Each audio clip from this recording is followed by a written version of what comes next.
So, you're looking at modifying your car. Well, lucky for you, I've got one. Kind of.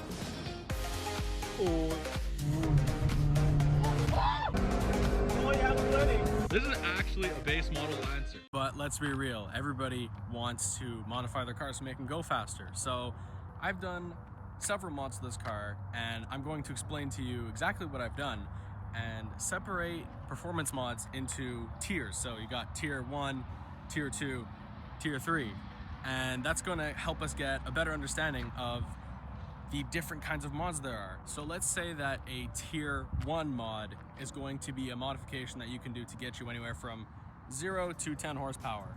A tier 2 modification is probably going to be something that can get you from 10 to 20 horsepower.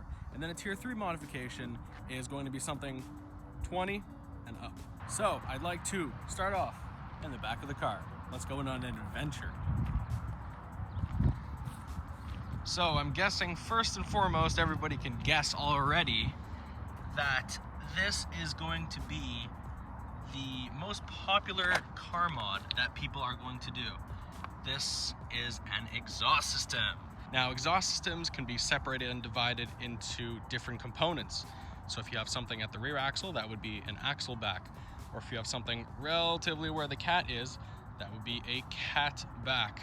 If you have something all the way over here at the headers, that would be a header back.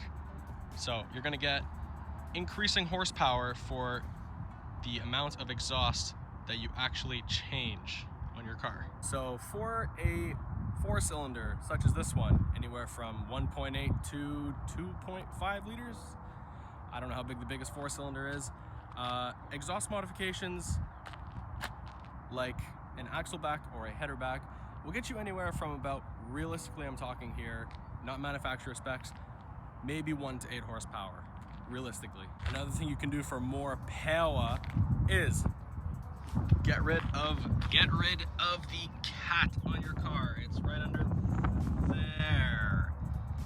I don't recommend you do it though, because you can get some big hefty fines, and I don't know anything about that. Team trees, guys. Team trees. So for the next few mods, I'm actually going to have to pop that hood. I'm aware the engine bay is messy. There, it's out in the open. You don't have to post a comment on it. It's chaos. Organized, unorganized chaos. So, starting off from potentially least beneficial to most beneficial, I'm gonna start off with injectors, spark plugs. These are modifications that can gain you maybe 1 or 2 horsepower. Nothing crazy. It's not really considered a performance mod at this level. Second thing I would like to mention that you can't see is down there. That's AC compressor. Never mind. Somewhere deep in there. Oh, there it is. That would be the crank pulley. And what you want to do is you can get a lightweight crank pulley. How is this going to give you more power? Well, when things rotate, they take a lot of energy to rotate. So when that baby's spinning at whatever 1,000 RPM it's at, it takes a lot of energy. So by getting a more lightweight one, you're able to convert more of that power to your wheels and less of that power to just spinning something up that's really heavy. And to wrap up the tier 1 performance mods, oh, that's hot. An intake system for your car, whether it is a short ram intake, relatively short, self-explanatory, or if it's a cold air intake, which would probably go something like this down there and come out over here somewhere. This is probably going to gain you roughly 5 to 10 horsepower alone. Personally, probably my favorite mod I have on my car. Gives me some extra little power, gives me some nice sounds. Best of both worlds. So now we're going to talk about the tier 2 mods. These are going to be anywhere from 10 to 20 horsepower. So remember before when I mentioned headers on the car, whether it's an exhaust header or an intake header, these are going to be 2 things that you can upgrade on your car to make more power. Notice that mine are plastic, no turbo. Anyways, that's beside the point. What you can do is you can actually buy aftermarket exhaust and intake headers to make more power for your car. What does this do? Well, the headers basically allow your car to breathe, and by getting bigger pipes on those headers, whether they're intake or exhaust headers, you're gonna allow more air to flow. And what happens when you got more air to flow? Bigger bang. What happens when you got bigger bang? More power. And the second part of the tier 2 list is going to be, drumroll please, a tune. It is my most recent modification to my car and probably my most favorite modification. So just to throw some numbers out there, I've got the intake, spark plugs, injectors, exhaust, and tune, 4 things.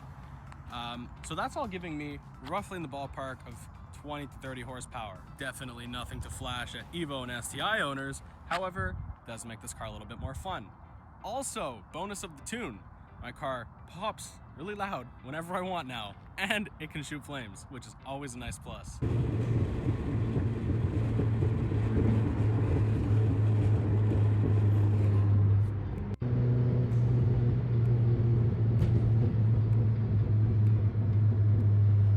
That is going to conclude our tier 2 list.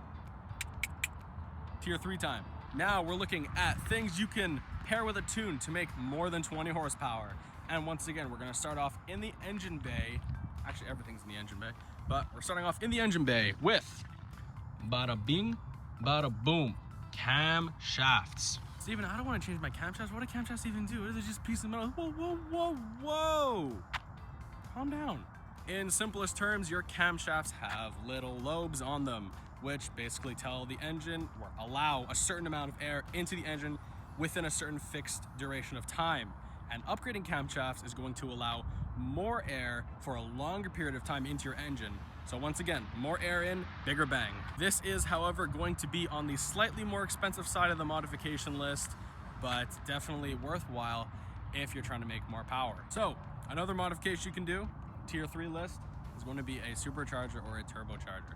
These are not as common, but kind of more favorited modifications to cars such as this one and other naturally aspirated cars that are not already turboed. These 2 things are going to give you the most power on the list. However, they are the most time consuming and require the biggest wallet. So what did I do to overcome this problem? I installed the 3rd and last modification on this list. Nitrous. I'm just building it up. So a few of the reasons why I chose nitrous oxide instead of a turbo is 1, because turbo for this car costs about $5,000 US. A nitrous kit for a 4-cylinder, such as this one, costs roughly about $800-900 for a good one. Dos in foremost, this car does not have a built engine. It is nothing super special. Yes, you can make some power with it. Yes, you can turbo it, but does not have a built engine. So when you have a turbocharger, every single time you hit the gas, every single time that turbo spools up, it's loading up your engine. And what I wanted was to install a nitrous kit, which gave me the option to load up my engine instead of just always having it on every single time I stepped on the gas. So now, whenever I want, I can just gain an extra 50 horsepower, just like that. I'm spending more time talking about the nitrous than any of my other modifications because it is the modification that spooks the most people. Every single time somebody sees my car, whether they know a lot about cars or not, they're always like, "You're gonna blow up your engine, you're gonna blow up your engine, what are you doing, what are you doing?" Well, these people don't know what they're talking about, and they're not informed and educated. I wasn't educated before I bought the kit either. I had to do some research and some learning. So before you lose your panties, this car has a 50 shot of NOS, not 400. I'm not gonna blow it up with that. People blow up their cars with NOS for 2 reasons. One of them is detonation. The second reason is they're running too big of a shot for their car. 4-cylinders like this, the kit comes with a 35 shot, 50 shot, 75 shot. I'm not using a 75 shot for obvious reasons, because same reason I didn't turbo this car. I'm trying to prolong the life of this engine. That oil is black and low. Oh my God, I should probably fix that at some point. And to cover the detonation aspect of nitrous, I have 1, 2. What are they for? This one's for nitrous. This goes into my tank. And this one is for fuel and goes into my tank. Actually goes into the fuel rail. Actually goes into that T, which was not fun to install. I am also running nothing less than 94 octane. Excuse my trunk, but just in case you wanted to see it, there it is. Oh, and look at that. Safety. In case you're wondering, forgot to mention it before, the nitrous adds 50 wheel horsepower since it is a 50 shot of NOS. Therefore, it would be fair to say that all the mods I've done to this car increase the horsepower by about 70 to 80 horsepower. There you go. Not a bad number. So for somebody who is getting into modifying their car, I would have 3 recommendations of the modifications to do. First, intake. Second, exhaust. Third, top it off with a tune. It's going to enhance your driver experience so much more, give you a little extra more power, and make some noise and some flames. Anyways, I hope you guys found this video helpful. I love making them. And leave a comment if you want to see more videos like this. Also, like and subscribe. If you like this video, you'll probably like other ones. Anyways, happy you guys watched. Have a great day. You may have noticed my hood vents on my car. I designed and make them myself, and I'll be giving away a pair to one of you guys once we hit 5,000 subscribers. All you gotta do is make sure you're subscribed, like the video, be there for 5K, and fill out the Google form that I'm gonna post in the description to let me know that you're interested.